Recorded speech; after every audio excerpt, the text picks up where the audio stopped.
Great. I think we are live.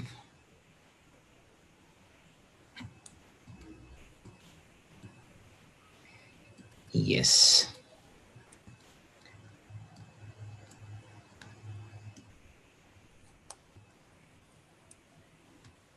Hi, everyone. Can someone confirm if the YouTube live thing is working or not? Yeah.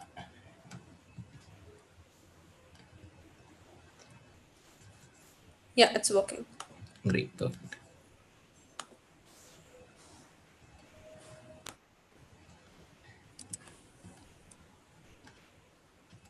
Hi. Hi, everyone. I hope everyone is doing great. And I think you all might know we are in the 5th week of the boot camp, and it's super exciting for all of us here. And also, I think the same goes with you. Unlike any other session, here we have 3 speakers out there. So basically, we have Gunnika and also Professor Julian joining me here. And yeah, and with that, I'll try and get started. I'm really sorry, I might pause in between to allow some of the attendees on Zoom. But yeah, with that, I'll just start off. I hope everyone is able to see my screen. Gunika, can you just confirm? Yeah, we're able to see your screen. Great. Okay. To begin with, I'll start off explaining the learning objectives of this particular session. So in this session, we will try and explain about the feature importance and selection. Okay. And also, okay, I'm really sorry. A lot of participants are joining in. Uh,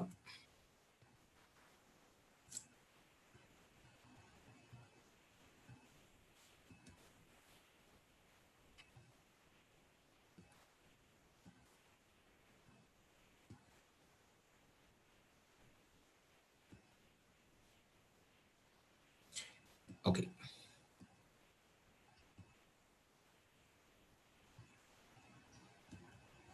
Okay, great. So to begin with, I'll start off with learning objectives. So today we will be learning about feature importance and feature selection. And also while at it, we will also discuss about the benefits of feature selection. And also there are various feature selection techniques that we will be going through during the session. So to begin with, let's discuss the problem that we have. I'm pretty sure time and again we are seeing this particular problem statement. What all features I need to pick in a particular data set? Do I need to pick? So, for example, in the case of Titanic data set, right? If we look at it, we have dropped certain features saying that maybe the ID is not required or passenger name is not required. We have gone with an intuition. But whereas there are some advanced techniques that are available in the industry right now, which we can implement to be able to understand whether a particular feature is important or not to feed into the algorithm. Okay. And also, there used to be days where linear regression used to be the thing, and where you have only 5 variables or so, and and people used to fit linear regression. Whereas coming to the modern data sets, they contain several number of features. Say, if I talk about fintech industry, there might be, if you're working with banks or financial institutions, there might be, if you're working with a fraud detection data set or maybe AML data set, you might end up getting 100 features or 120 features or maybe more, right? And also there might be millions of observations that you would be seeing in this particular data set. And in that case, it becomes extremely tricky to understand what variables to drop and what not to drop. Of course, there is this particular thing called as subject matter expertise, where we talk to the subject matter expert and understand whether a particular feature is important or not. But that being said, we'll be discussing about some robust techniques that helps us to select the features to feed into our model. Okay. And the solution for this particular problem statement is nothing but we have these features importance and selection techniques. And now what we will do is we will try and understand what are these techniques and why they're used and how they will be implemented. So we will understand what, why, and how. Okay. So first thing is, what is feature importance? Basically, feature importance refers to techniques that assign a score to input features based on how useful they are at predicting a target variable. As the statement reads, basically, the algorithm or the method basically gives a score to each and every input feature, explaining how useful it is to predict your target variable. Okay, let me take the data set here. So in this particular scenario, I'm trying to explain you with iris data set. In iris data set, these are the input features that this is the iris data set, and probably I'll try and explain the data description to begin with. One is sepal length, sepal width, petal length, petal width. And in this particular problem, we are asked to predict based on these input features, sepal length, sepal width, petal length, petal width, can you categorize which species does a flower belong to? Okay, this is the problem statement. And in this case, the species become your target variable, and rest of the variables in the data set becomes your input features. Okay, these are your input features, and this is your target variable. So basically what happens is in feature importance gives a score to each and every input feature, saying how relevant it is with regards to your target variable. Okay, it gives some score, and we will discuss about that score here. So basically when you're applying this feature importance method, so if these are your features, as you can see here, we are not using our target variable. So when you feed into this methodology, you'll get a visualization like this, explaining that petal width, I'm really sorry if it is very small, petal width has a great importance as per this visualization. Again, it is very relative. Petal width has a great importance, and petal length has relatively less importance when compared to petal width. And sepal length has a relatively even lesser importance, and sepal width is less prominent out of all. So this is nothing but the feature importance. So here we are able to get some score as well. So that is what this particular statement says. And coming to feature selection, uh, what happens in feature selection? In feature selection, we automatically or manually select some features which contribute most to your target variable. So basically, based on your feature importance, I can technically go ahead and manually select these three features and apply to my model. Instead of going with sepal width, what I would do is I'll just simply drop sepal width from the data set, and I'll just go with the rest of the columns for doing a modeling task. So here you can see that. So in this particular case, in feature selection, what happens is here is our input features. And what feature selection algorithms does is it will basically pick the features that are of importance to the target variable. Here, like, we are technically removing sepal width, and we are just having sepal length, and petal width. Okay, to be able to predict our build our model. Okay, and this becomes our trained data set in this particular case. Okay, I hope everyone is following. If not, just let me know. But yeah. And now why are these models required in the first place? Okay, why is this feature selection even required? First thing is it removes all the irrelevant features that are not needed for the not all, I mean, all is a very big statement or a strong statement. It tries to remove the irrelevant features in the data set. And the other thing is it possibly can increase your model performance. So when I talk about model performance, it can be the simplest thing is accuracy, or maybe if we are talking about a classification classification problem, it can be accuracy, ROC, AUC score, or we can also talk about confusion matrix and all, right?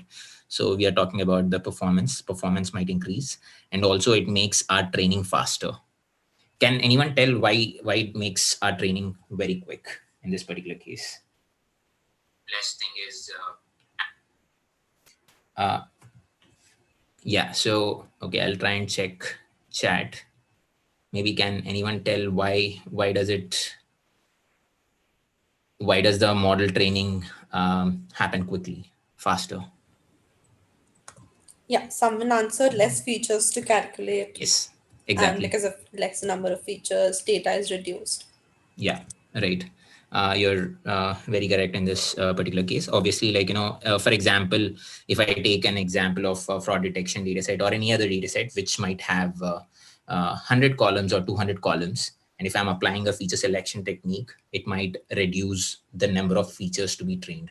So obviously, automatically, my computational cost reduces. Okay, that also allows us to make our training faster, and it's easier to build. Again, like, this both goes in synchronous, and it's also easier to understand. Why is it easier to understand? Obviously, initially, if you have 100 features, you have to explain the importance of each and every feature, whereas if you are having some relatively less number of features, instead of using let's say 100 features, if you are only using 20 features, so in that case the explainability becomes very easy. um, and also it's easier to debug. So these are the different benefits that feature selection offers. And now coming to how it can be done, right? How I think it's probably Gunika will delve deeper into it. What I will try and do is probably give you an intuition on how the experiment setup works. So in this particular case, if I have to explain you, so basically you have your data set. You segregate into test set and train set, and after segregating it, you try to pre-process the data. In that particular pre-processing step, you might have 6 features. Here I'm taking an example which has 6 features, 6 input features, and due to feature selection, okay, I'm getting less columns. That is, I'm able to get only 4 features now. I'll be training my model on these 4 features, and then I'll be applying different algorithms, different models on top of this transformed data set. This is nothing but the transformed data set or subset of your original data set, right? So you're basically transforming it and creating a sub data set, and you'll be applying your model on this data set. Okay. And at the end, like, once you apply different models, you'll try to check the model evaluation, be it on ROC, AUC metric, or accuracy and F1 score. And there are a bunch of other metrics that you might have. You will check the you will do the model evaluation on your test set. Okay. And okay, now that we understood what, why, and how, so I'll also explain there are basically, like, different types of feature selection algorithms as well. One is filter, the second one is wrapper, and the third one is embedded. As the name says, they are pretty straightforward, to be honest. So today, like, we are not discussing about filter method. It's mostly related to, it's slightly statistical, and coming to industry, most people, like, try to use wrapper methods or embedded methods. But that being said, for a lot of research tasks, the filter methods are still used, and they are very relevant. Okay. And in filter methods, what generally happens is it is used in the pre-processing step. I'll try and give that this thing in this. So basically, you apply the filter method in the pre-processing step, and the selection of features is independent of your algorithm. As you can see, you're applying the method in the pre-processing step, and then after you apply the method, you will apply the algorithm. Okay, this is something that you need to understand. But yeah, and after that, based on some statistical score, we will select the best subset of the data, and then apply our model on that particular subset. And then once you apply your model, you'll try and check its performance. So this is a brief description about filter method. Whereas when it comes to wrapper method, you try to use a subset of features. Okay, basically you will have a set of features, right? And what you will do is you will try to use a subset of features. So for example, you have a set of, let's say, 5 features. When it comes to subset of features, the subset of features can be 2, 3, or 4, or 5, whatever it is. Okay, it can be anything up to 5 or 6, whichever is the total number, right? So in wrapper method, you try to use a subset of features and train the model using them. Okay, and based on the inferences that you draw from the previous model, you decide whether to add or remove features from the subset.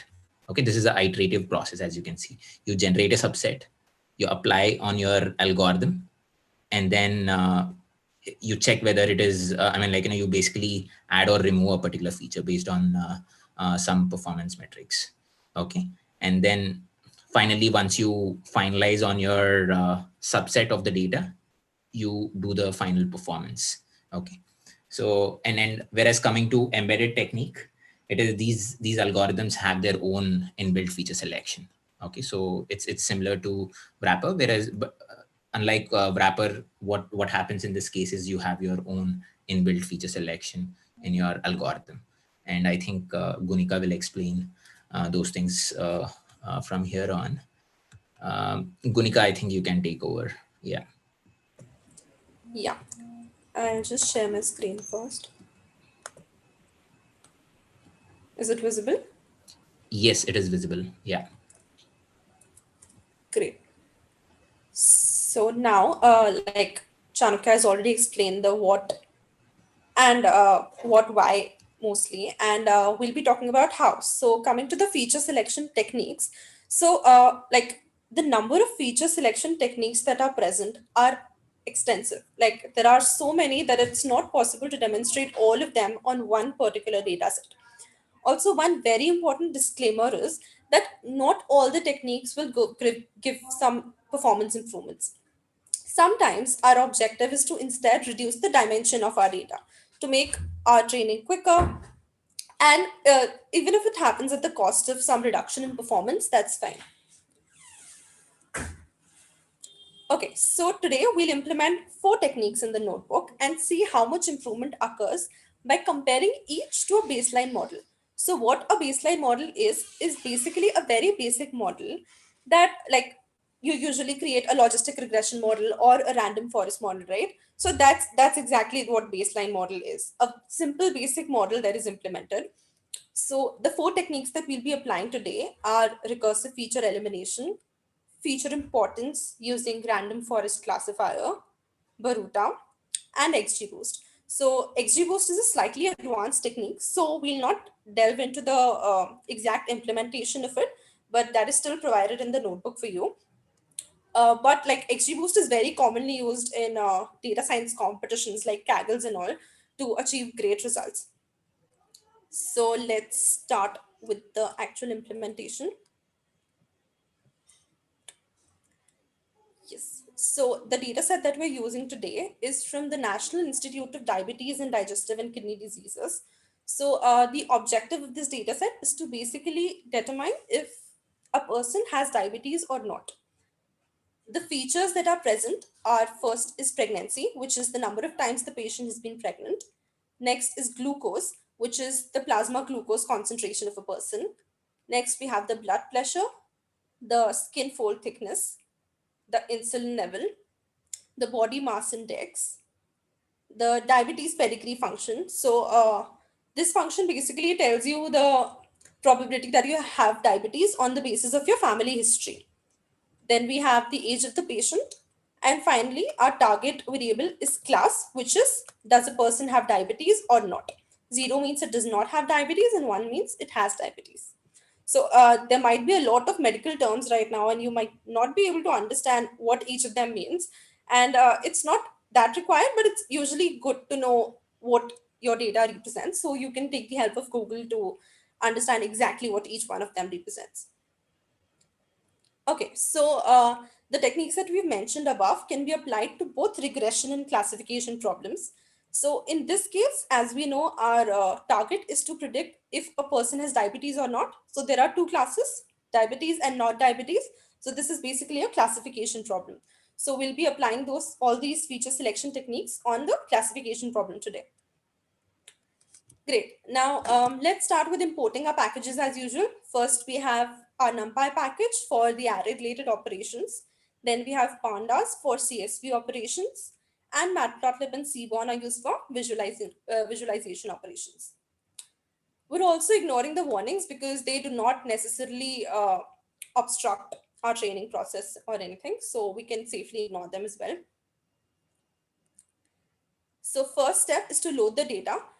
So the original data, if you see it, has like the column names are quite long, and just to make them a little shorter, we are assigning new column names. So how we can do that is basically just create a list of the column names and use that while using the pd.readcsv function. So inside the pd.read, pandas.read CSV function, I have first specified the dataset link, which is already uploaded on GitHub. And the next parameter is basically the column names that we want our data to have, right? So we have used the head method to display the first 5 columns of our data, first 5 rows of our data, and info method to know a bit more about the data. Great. Now that we are done with the basic data loading steps, we can move on to creating a correlation matrix with heat map. So if you remember, correlation states how features are related to each other or to the target variable. It can be either positive, it can be negative, or it can even be zero. So heat map helps us visualize that better. How we do that is firstly find out the correlation of each using the data.core method, and we are storing it in a variable known as core which is basically correlation matrix. Then we are using a figure size to specify how big our figure should be. Then there is SNS.heatmap, in which we first provided the correlation matrix. Anode is equals to 2 just basically specifies that we want the correlation values to be also displayed inside the boxes. And the CMAP argument is used to specify what colors our correlation matrix or the heat map should display. So I've used the red, yellow, green colors in my heat map. Now this is the heat map generated.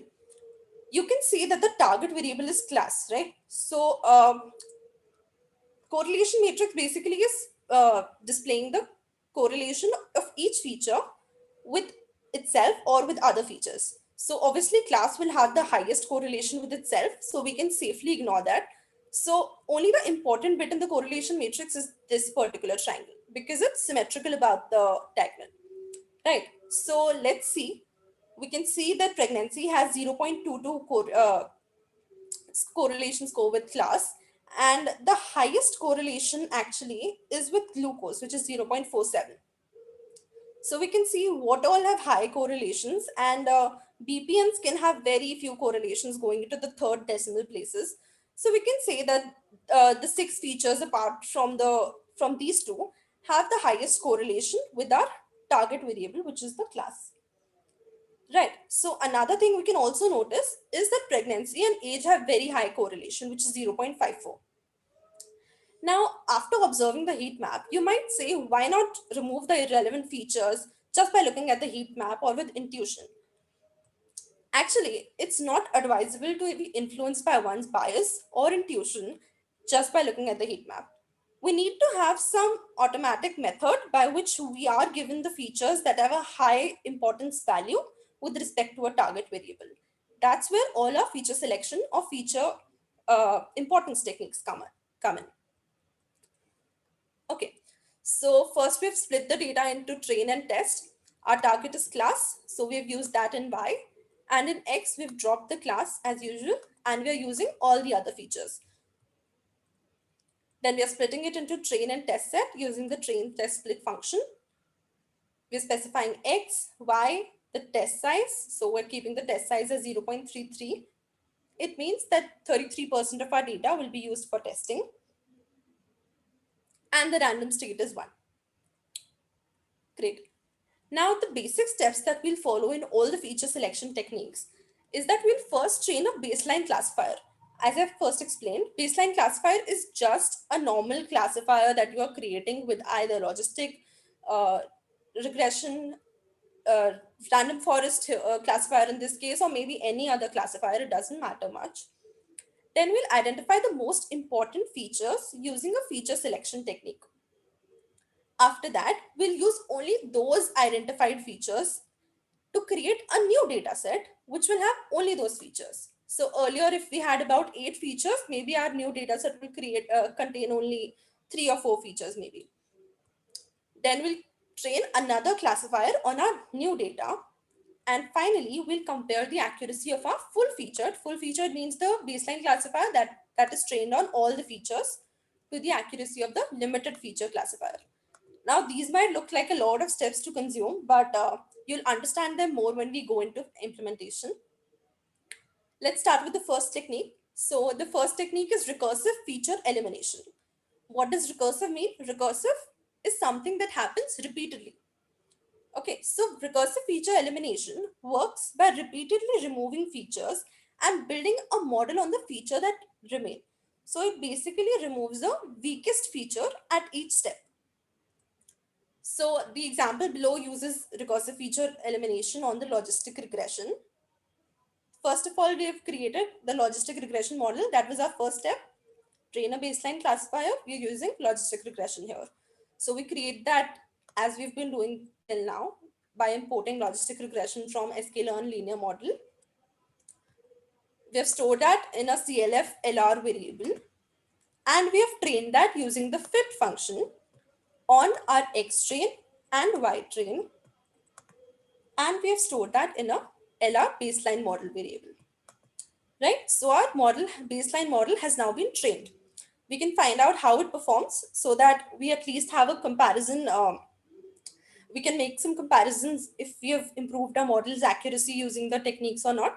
So we have calculated the accuracy score and the FN score here, and we got that our baseline model has 77.5% accuracy and the FN score of 0.632. Right, now let's move on to actually applying our feature selection technique, which is recursive feature elimination. So what we do here is it's a very important step to note. We're actually specifying our logistic regression model inside the brackets of RFE. Right, first we have imported it from the sklearn feature selection library. Then we are using our logistic regression model that we have already trained inside the brackets of RFE, and step equals to 1 indicates that you're removing one feature at a time and building a model on the remaining features. You can even specify step equals to 2, which means that two features will be removed at a time. And you also have the option of specifying the number of important features that you want. So maybe that you want your top 3 features in your data set. So you can even specify that here by specifying the number of features. Right now, as we've created RFE, we'll train it using the fit method. So what you'll observe is that that the training is happening 3 times.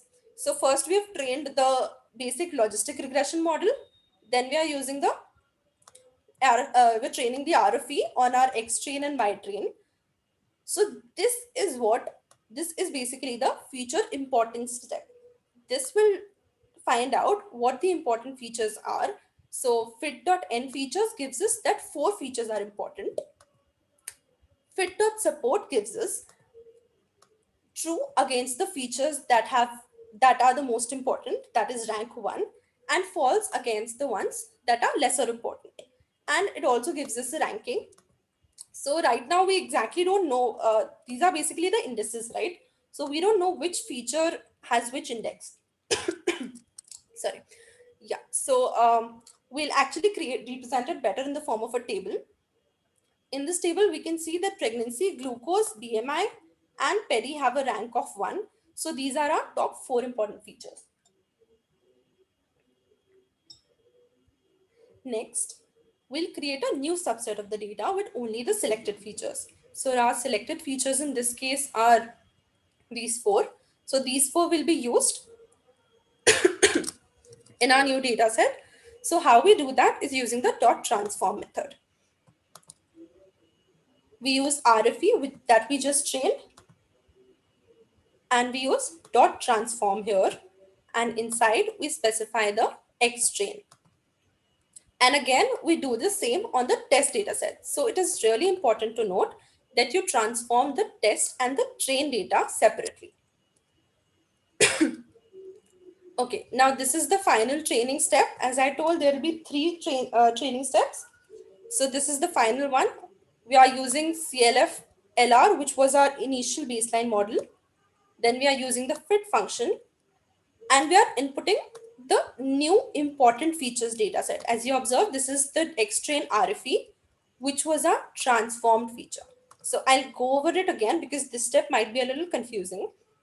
So what we are doing is, here we got that pregnancy, glucose, BMI, and peri have a rank of 1 in determining whether a person has diabetes or not. Gunika, one small thing. I think Yeah. people are finding the pace a little fast. Maybe if we can, yeah, Yeah, sure. yeah, So, sure. should I Thanks. go back and repeat a bit of stuff if people are stuck somewhere, or No, I you think you said? can continue from here. Maybe, yeah. You are anyway starting off, right? Again, Yeah. you are repeating it, so should be fine. Yes. Yeah. Cool. Okay. So, just in case, I'll just go through this step again. Yeah. So first we had created our baseline model, which was the very basic logistic regression model that you all have been creating till now. We have trained it using the fit method, and we have calculated the accuracy and the F1 score here, right? So we got these values for accuracy and F1 score. Then we actually get to the applying the feature selection or feature importance process.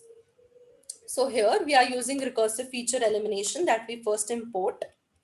Then in the variable RFE, we are storing RFE, and inside it we specify the estimator. Now what estimator is? It is basically the baseline model or the very basic model that you have created.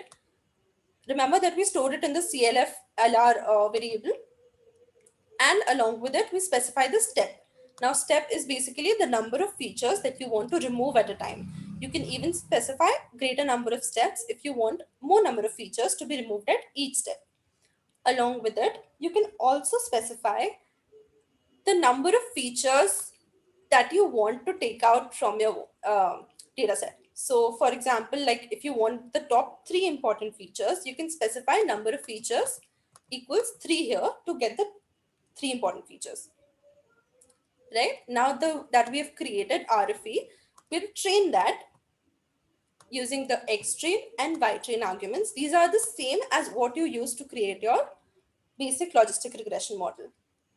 Now, what RFE gives us is basically the feature importance scores, right? So it is ranking all the features on the basis of their importance scores.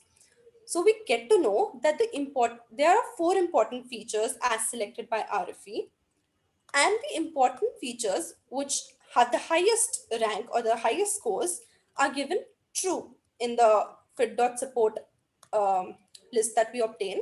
So those ones are true, and the remainings that might have a lower rank are termed as false, right? So, and in the feature ranking, we also have the ranks of those. We have one against the top features and the remaining ranks. Now, we already know what features are important here, but we don't exactly know, like we know the indexes of each feature, but we don't know which features they represent. So just to know that, we are just creating a simple table here.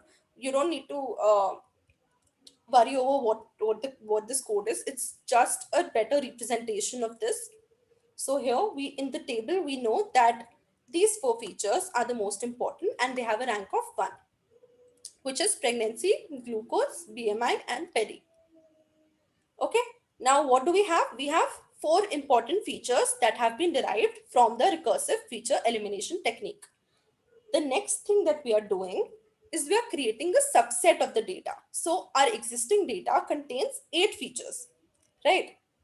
So from those 8 features, are those 8 or 7? Yeah, 8 features. So from the existing features, we want to select only the most important features. So as we know, the most important features here are these 4. So we'll select only those, and that is done using the dot transform method. So in dot transform, we provide our X train, which was our training data input variables, and X test, which was our testing data input variables. So what this does is it basically stores only the selected features in this data. So now our train and test data consists of only the selected top 4 features. And then we are fitting our model. Now, see, the usual model building process is what? You first instantiate the class, or basically do the variable equals to logistic regression, and then you fit the data, right? So we have the data now. We have a new data here, and what we want to do is fit the data, basically train our model on the data that we have now created. Okay, so we are using Xtrain RFE, which is the new data set that we have created with only the selected features, and Bytrain to train our model here. Now that we have trained our model, we want to see if it is performing better or worse. Like, not all feature selection techniques might give you good performance, right? So we want to see how this one is performing.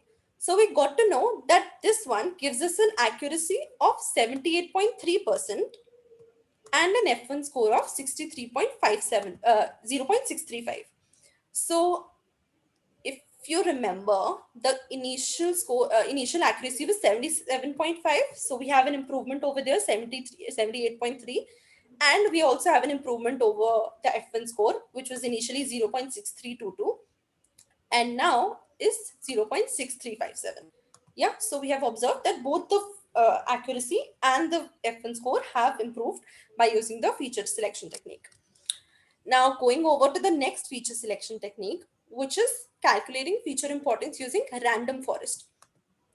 Now, in logistic regression, it's not an algorithm that automatically gives you the important features, but random forest is an algorithm that has an inbuilt feature of giving you uh, the important features of a particular data set.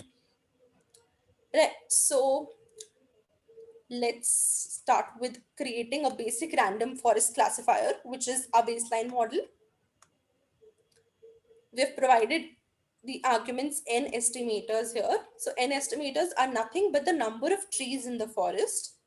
Random state is 1 and n jobs is -1.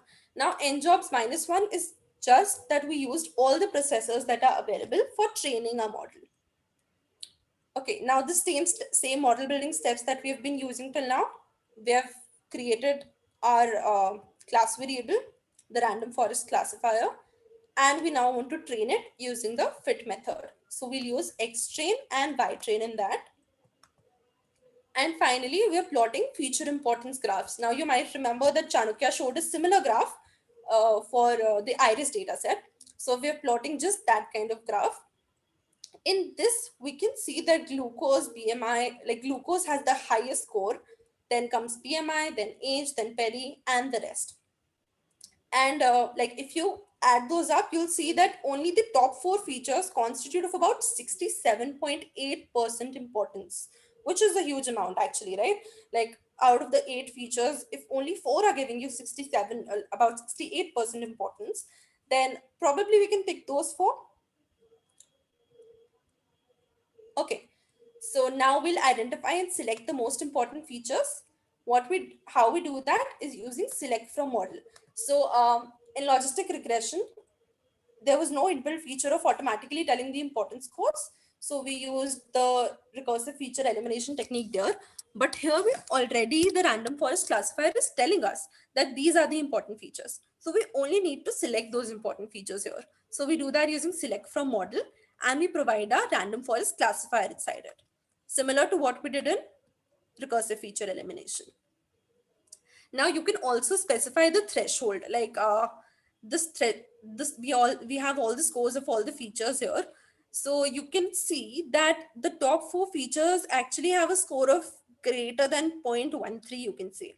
So you can even specify a threshold of 0.13 here if you want to, or if you want the algorithm to automatically select the features for you, you can not specify the threshold, that's also fine. Great. Now that we have selected the features, we are training the selected feature model using the xtrain and ytrain. This is just the same as what we did in recursive feature elimination. Remember that we trained that as well. Yes. So now that we have our selected features, we'll again do the same step, which is transform our existing data to a data that contains only the important features. So here we are doing that using dot transform method again, and we are using xtrain, and similarly we are transforming our xtest, right? So next we are training a new random forest classifier using only the selected important features. So we have a new data set. Now we need to train our model on the new data set. So we are doing that here. We are providing the important features that we have just found along with the y train. Right now that our model has been trained, We'll again compare the accuracy of our baseline model with our new model. So our baseline model gave an accuracy of 79.13 and an F1 score of 0.66. And surprisingly, our new model is giving the same accuracy and the same F1 score.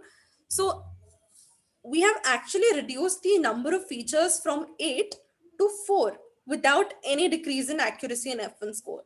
So that's so great, because one important objective of feature selection process is to change the dimensions or to reduce the dimensions. Yes, now we'll move on to the third feature selection technique, which will be explained by Chanukya. So I guess you can take over now. Yeah, yeah, Gunika. So before we jump in, I think we have few questions on the RFE and this thing, I guess. So people are slightly confused. How are we picking the features in RFE? Uh, So it is Recursive. actually being done automatically. So RFE, right? Yeah, Mm, maybe. Yeah, yeah, yes. So here, as we are training this, so this training process is what is ranking the features. So as we provide our train data here, the input variable and the target variable. So this fit function actually finds out what are the important features, which are like number of important features, and yeah. provides a rank to each one of them. Right. The ones which are with true are technically The rank automatically one, get, yeah, yes. yeah, ranked one automatically. They are okay. Like, I'm really sorry. I think yeah, yeah. So basically, the things that are ranked one are nothing but true, and they are yes. automatically getting into the model process, right? And yeah, that's something. And also maybe if you can explain what are those n jobs. N jobs is nothing but the process. Yeah, Yeah. what is it? The n jobs is nothing but the number of processors that we use. So if we specify -1, it will automatically use all the processors that you have available in your device for training the model. Right. Yeah. And also, we have one more question. Probably we will take it up a little later. Um, isn't there a risk of overfitting the model by selecting less features? Isn't it same like taking only highly correlated features? This is a good question. Probably we'll try and pick it up at the Yeah. end. So, like, And one thing that I can put up right now just to clear that confusion is usually feature selection techniques are applied mostly on huge data sets, because as Chanukya before told that dimension reducing the dimension in the case of fraud data set, because fraud data set actually contains like millions of rows and it takes a lot of time to train that. So that's where feature selection will actually help you. Otherwise, like even in small data sets you can use that, and it's always better to verify that your model is not overfitting by comparing the training and validation accuracies or plotting a graph probably. okay, great. Thanks. Yeah, before I get started, I just wanted to know if anyone knows about Boruta, or are you hearing it for the first time? Anyone on YouTube or on Zoom? First time? Okay. Yeah. Know a little bit. First time. Okay, first time. Great. Okay, it's an interesting algorithm. So let me just quickly um, share my screen.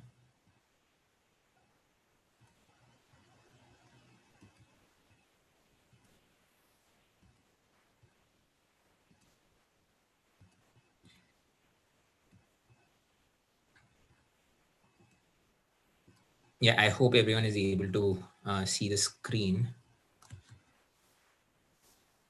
I'm just checking some responses on. Okay, a lot of people are hearing it for the first time.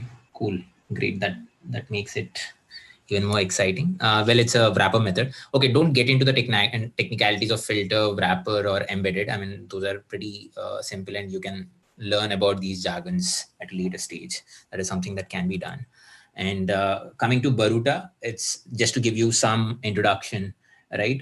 It is one of the best ways to implement feature selection, by far one of the best that I had ever used. And again, like, that doesn't necessarily mean that it will apply to any data set.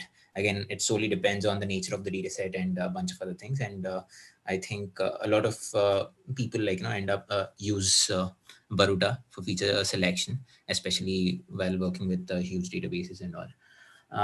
Just to give you some history behind it, it was started in 2000, if I'm not wrong. It was created in 2000 with the help of a R package called Boruta.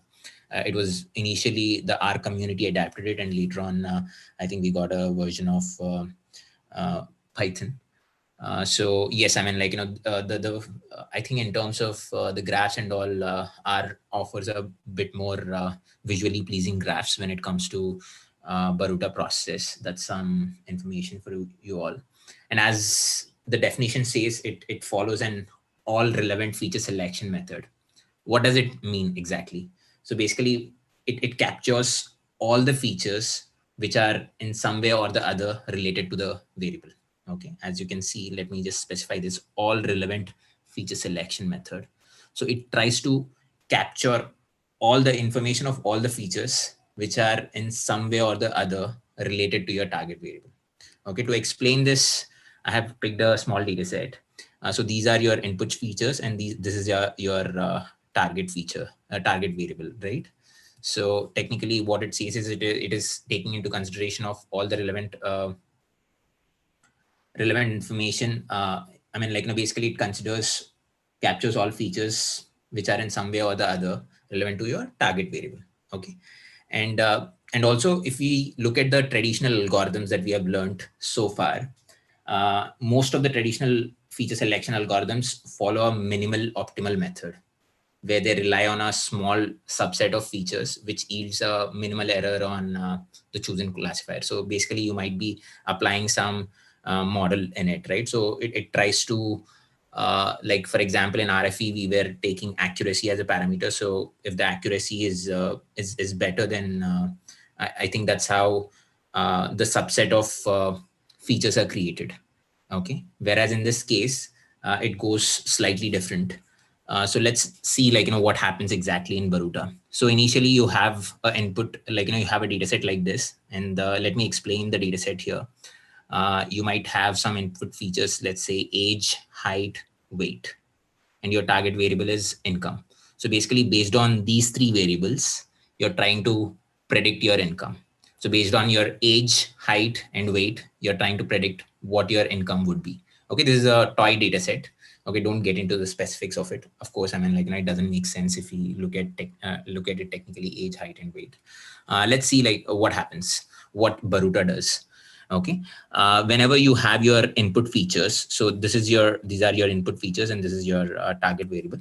What Boruta does is basically it tries to first randomize the entire data that you have. Okay, by shuffling the copies of it, it tries to create some duplicate copies of it, which are nothing but shadow features. As you can see, once this data goes into Boruta algorithm, what happens is it creates a new data set which has age, height, weight. At the same time, there are some duplicate copies called as shadow age, shadow height, shadow weight. Okay. So basically, Boruta is randomly generating data by creating shuffled copies of your features. Okay, which are nothing but shadow features. So from now on, we will call these additional features as shadow features. I hope this intuition is clear. Can someone confirm on YouTube and also on Zoom so that we can proceed to the next step? Okay, great, perfect. Okay, thanks.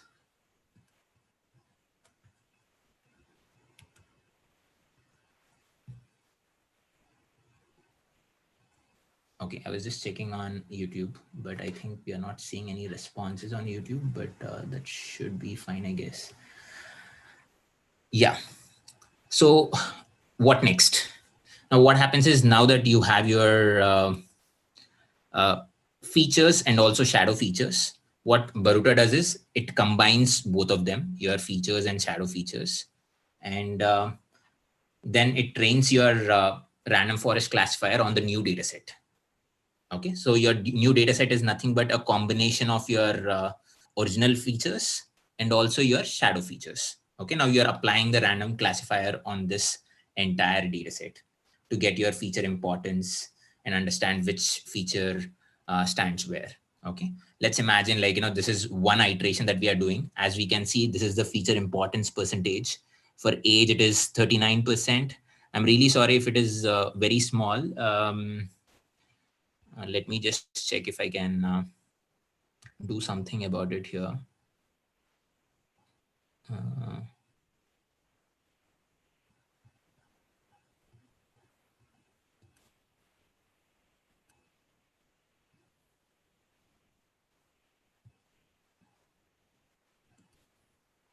okay, I hope now it is visible.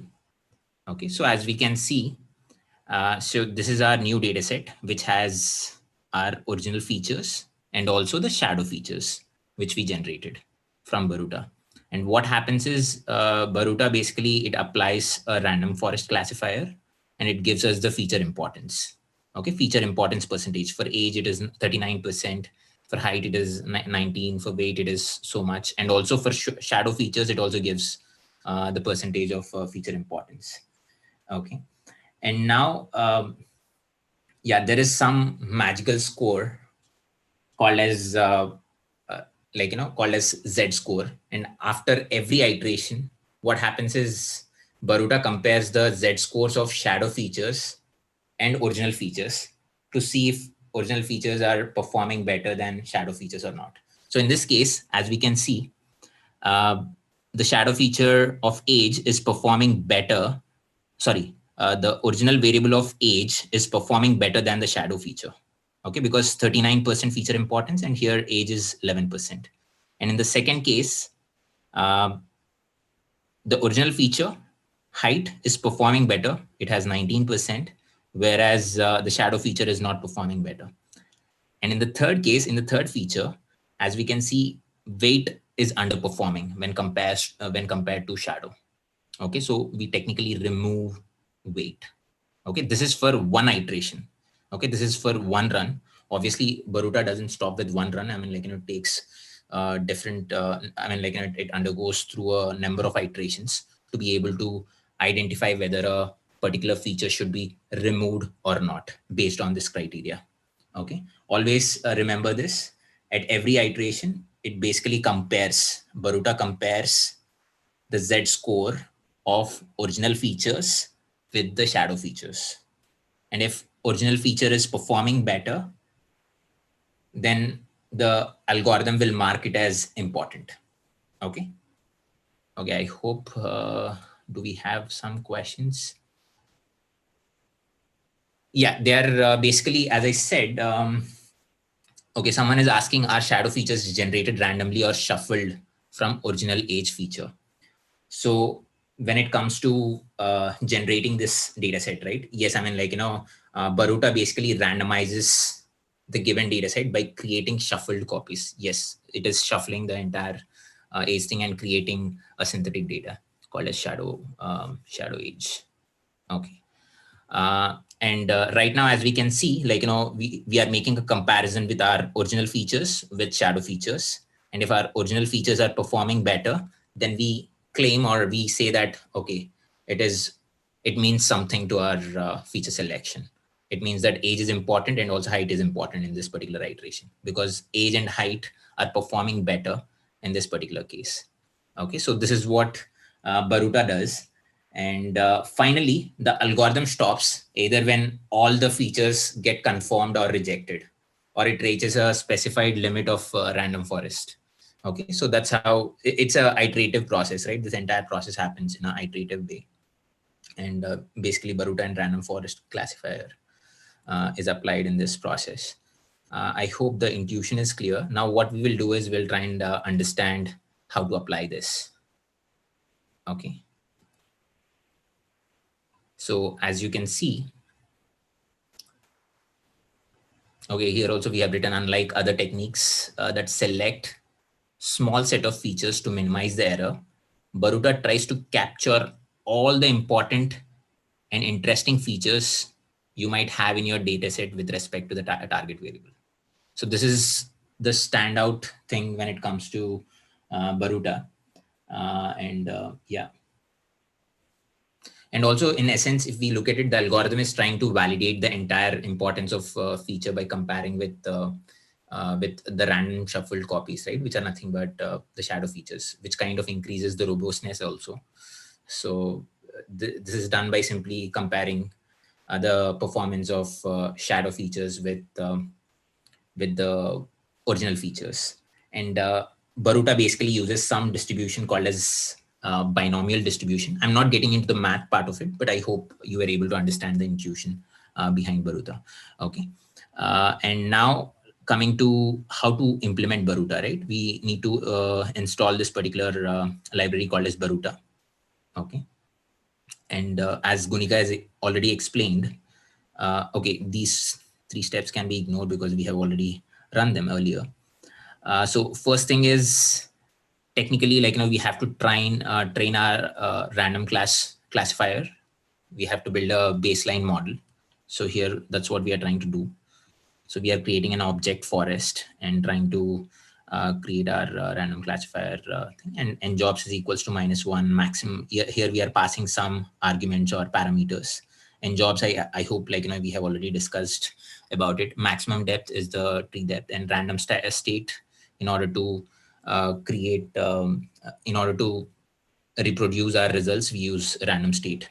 So we are trying to fit our baseline model on our train data. We know our train data is stored as X train and Y train. So we are trying to fit it as forest.fit X train and Y train. And after that, we try to, so in this particular case, we have the entire data set, right? We have all the features in our data set. So what we try to do is we try to calculate the model performance and see how it is performing right now. So here we have already got what is the model performance of our baseline model. And now we are applying Baruta to see how it works. Okay, just 1 second. Yeah. So basically, while applying Baruta, we have to convert the arrays into NumPy arrays for computational benefits. And also there are some other benefits that we have by using NumPy array. So as you can see, why? Because Baruta itself is a very computationally expensive exercise. As I said, like, it is doing a lot of iterations in each and every step. And if we are applying it on a very huge data set, it takes enormous amount of time. So in order to make our computational power less expensive, we try to use a NumPy array here. And I think this we have tried to understand in our very second or third session, if I'm not wrong, where we saw that our NumPy, the arrays in NumPy are computationally less expensive when compared to the normal arrays. So that's what we are trying to do here. So we are basically applying the Baruta selection method.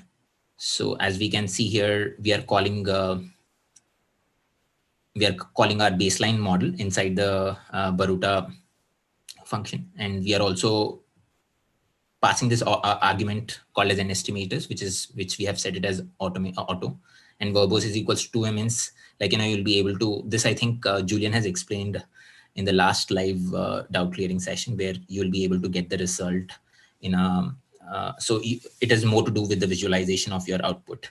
Okay, and again we are passing another argument called as random state, which allows us to reproduce our results.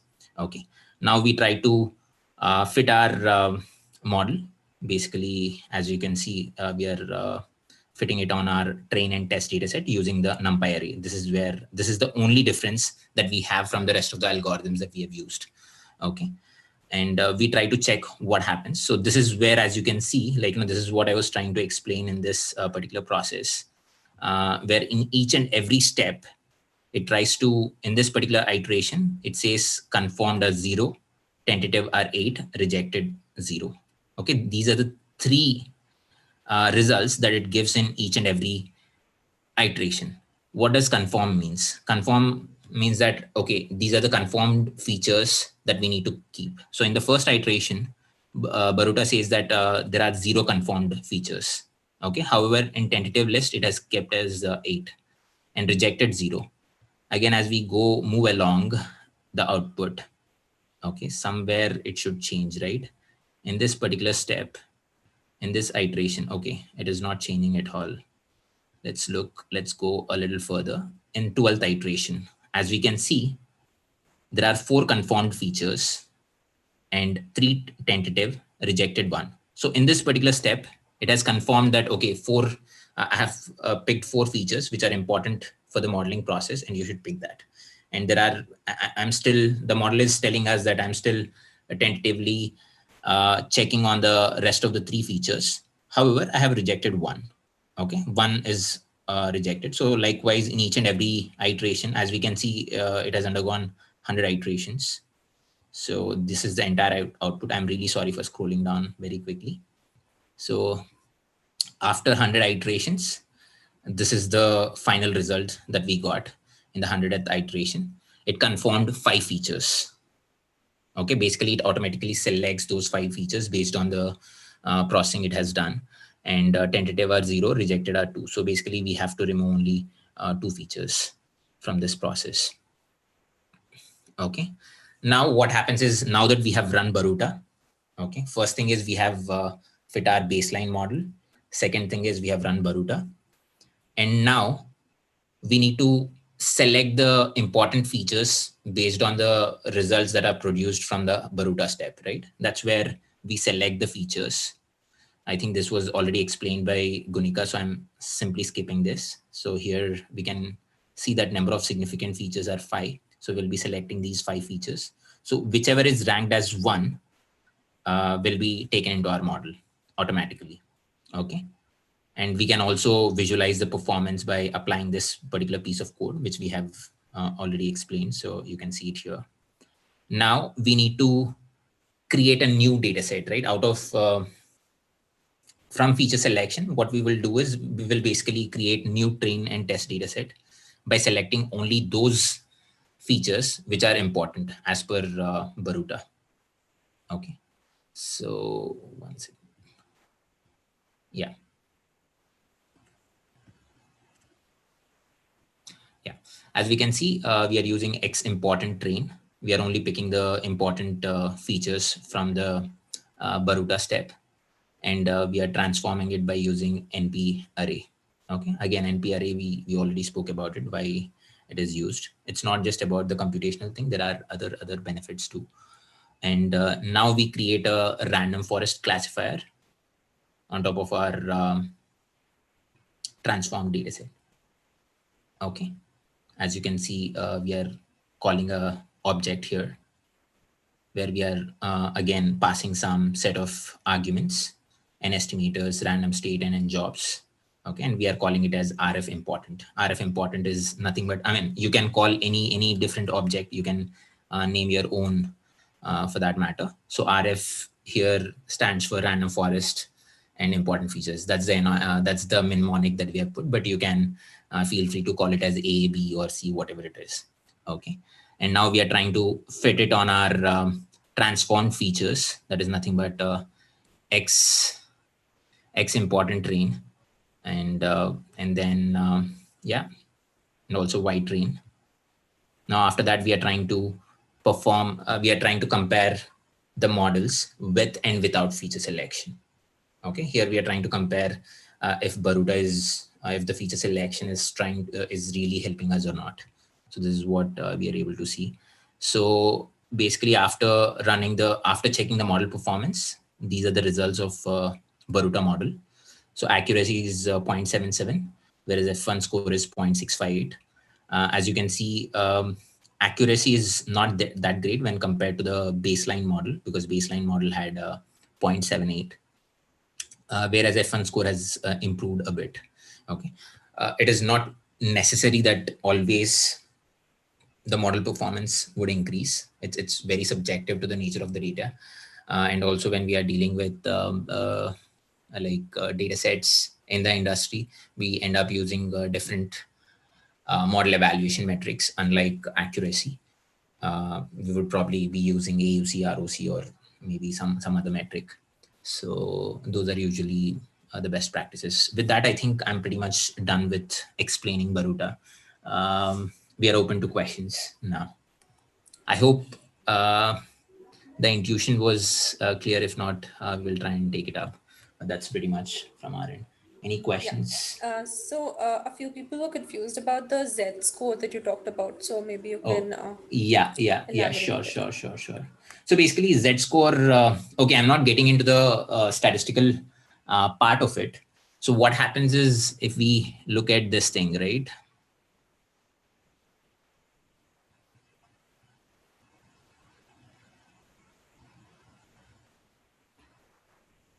So basically, like, somehow Baruta needs to check whether my original features, that are nothing but age, height, and weight, are, like, performing, are basically have some importance with comparison to the shadow features. So for that, like, there is some magical, consider it as a magical statistical score for the moment, which is called as Z score. So Z score is the parameter that we are using to gauge that difference.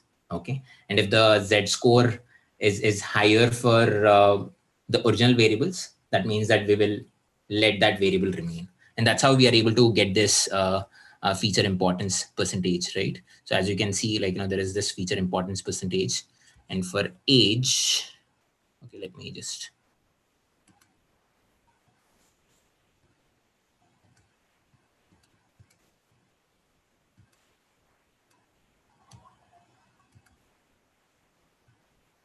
yeah. So let's make it very simple here. So basically, in each and every iteration, what happens is, here you have your list of original variables, that is age, height, and weight, and you have your corresponding shadow variables: shadow age, shadow height, and shadow weight.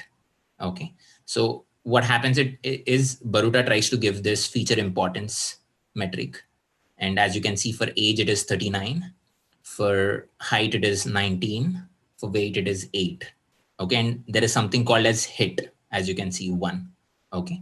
If your original variable is performing better, then hit is counted as 1.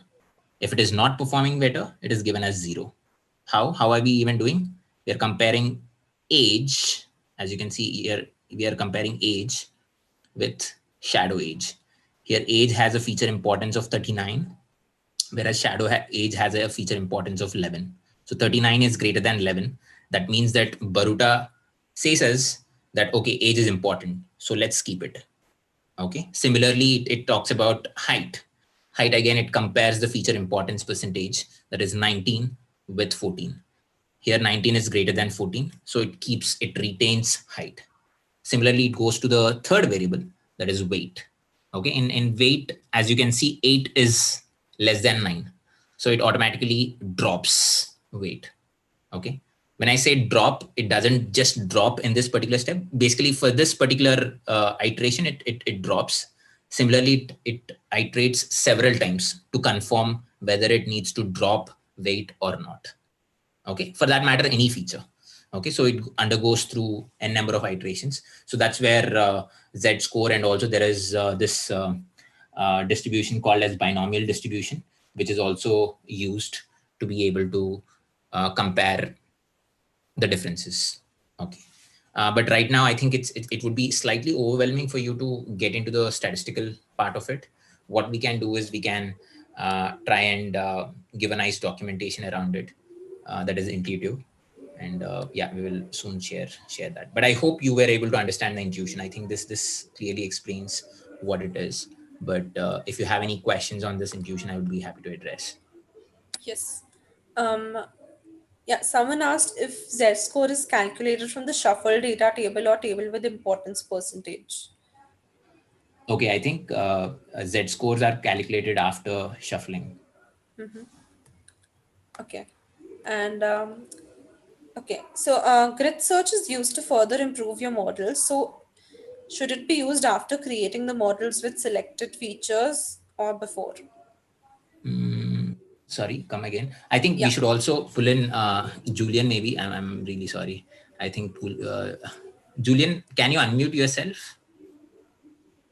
Yeah, sure. Yeah, great. Perfect. Yeah, probably like, if you can throw some light and like, yeah. So Yeah, so the question is if grid search should be used before feature selection or afterwards. It depends on the nature of your data. Generally, hyperparameter tuning is done after this feature selection process, since you have already selected the features and then you want to select the better hyperparameters for your model. Although you can select some hyperparameters for performing this Boruta, for example, by specifying the baseline model. So you can also make hyperparameter tuning to select the hyperparameters for this baseline mode. So it really depends on the context and on your process. right, I totally agree. So basically, if you look at it, it happens, feature selection happens in this step. And yeah, you can define your hyperparameter tuning while implementing your model. So yeah. Yes. We have some questions on Z score again. Is Z score relative in nature with original and shadow?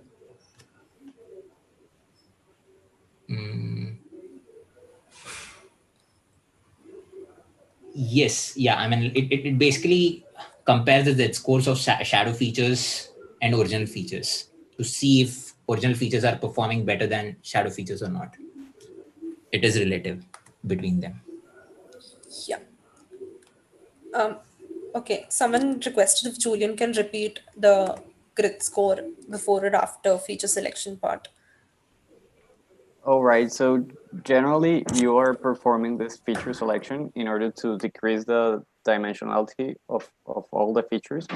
So when you have selected the features, you want to perform a hyperparameter tuning in order to select the best hyperparameters with the features you have selected.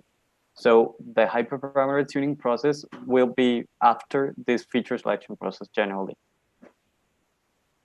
Yeah, yeah. Any other questions? Maybe. Yeah. I don't think we have more questions. But Yeah, will data be shuffled for every iteration in shadow features? will data be shuffled?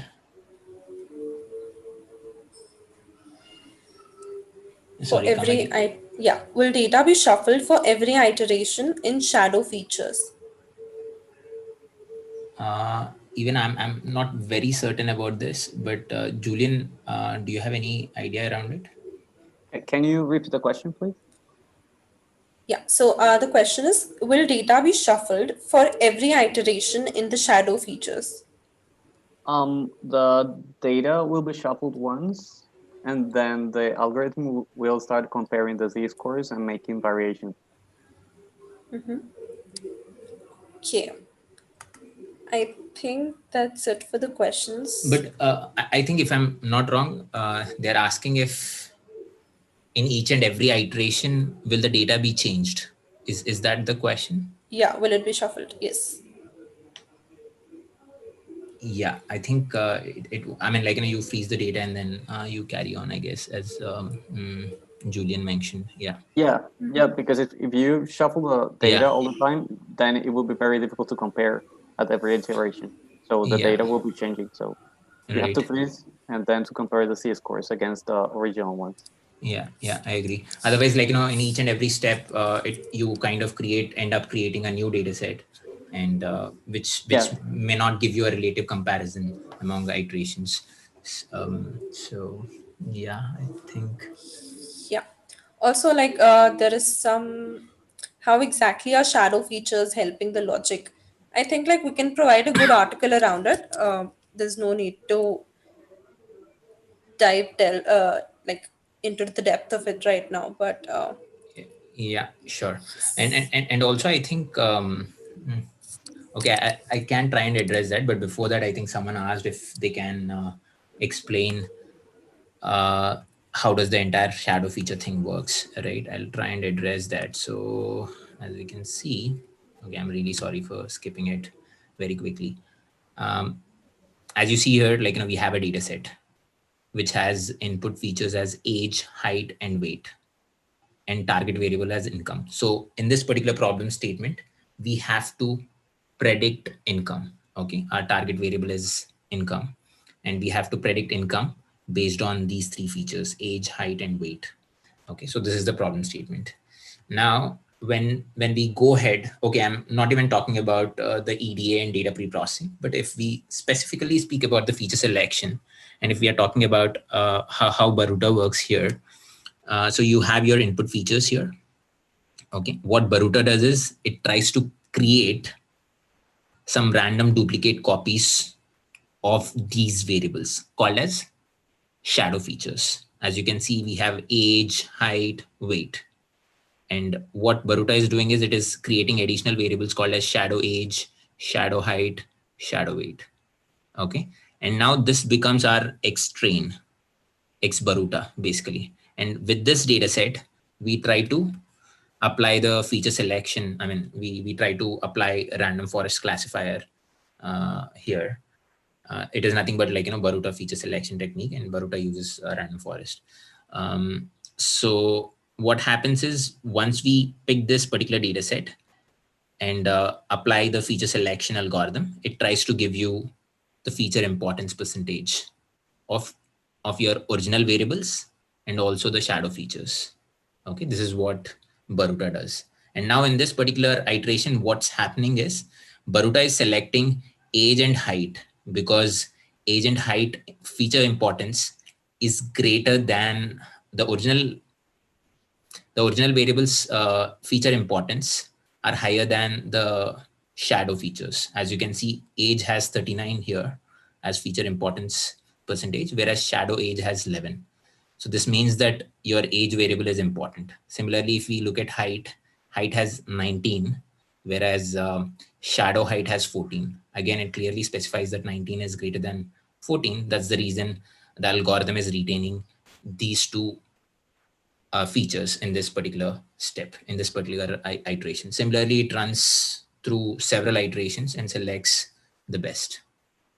Okay, so this is the intuition of Boruta. Yeah, I think someone asked it on Zoom. Yes. But yeah. Okay, so someone asked if we need to fill the data with mean, median, and then proceed with model building. Yes, we definitely need to do. So in this particular data set, actually all the null values have been replaced by 0. And we have not elaborated on the exploratory data analysis part much or the data cleaning part much because we wanted to focus more on the feature selection techniques.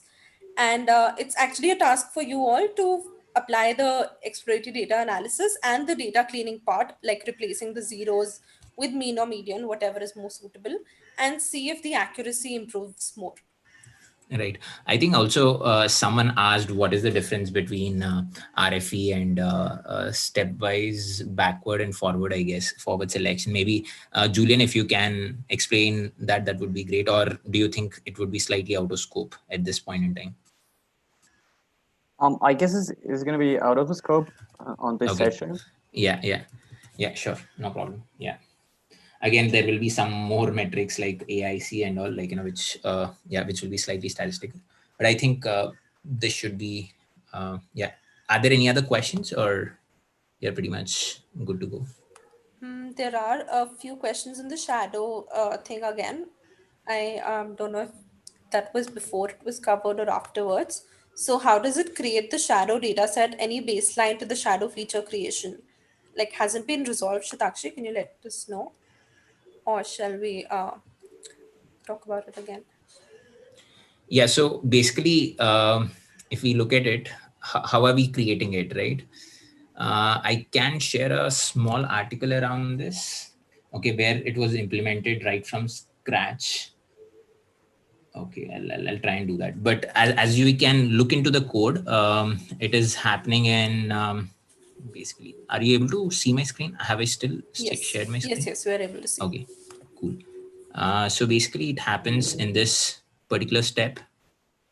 Okay, in this particular step, it is trying to create the shadow features. This is the particular step where it is happening.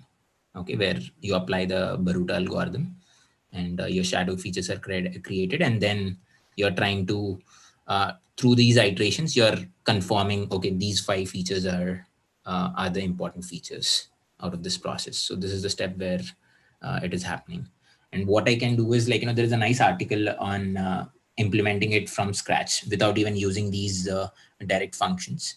I think I have seen some article which explains uh, Boruta, where they have implemented it from scratch. I'll share that. Okay. Yeah, that's it for all the questions, I believe. Yeah. Great. And also, I think we need to explain about what happens next, right? I think the meeting is prolonging a little bit, but so basically, technically, we should be done with the boot camp by 1st of July. But it seems very unlikely because we want to give one more modeling task, and it is very unrealistic for us to say that I mean, we give the data set to you tomorrow and you are expected to do it by 1st of July. So it will prolong a little bit. We will try to give a relaxed deadline for this particular data set, which is a real data set. So we'll try and release the assignment tomorrow, where you need to perform some modeling tasks on top of it. That's some heads up. And apart from that, I think many people had these apprehensions that whether the learning platform will be there after first or not. So definitely it will be there. Okay. So you don't need to worry about it. So it will be there, and we will only come up with more such exciting stuff from here on. And thanks a ton, everyone. Thanks, Gunnika, and thanks a lot, Julian, for joining us. And thanks to everyone for being such an amazing audience. Thank you. Yeah. Bye. Take care.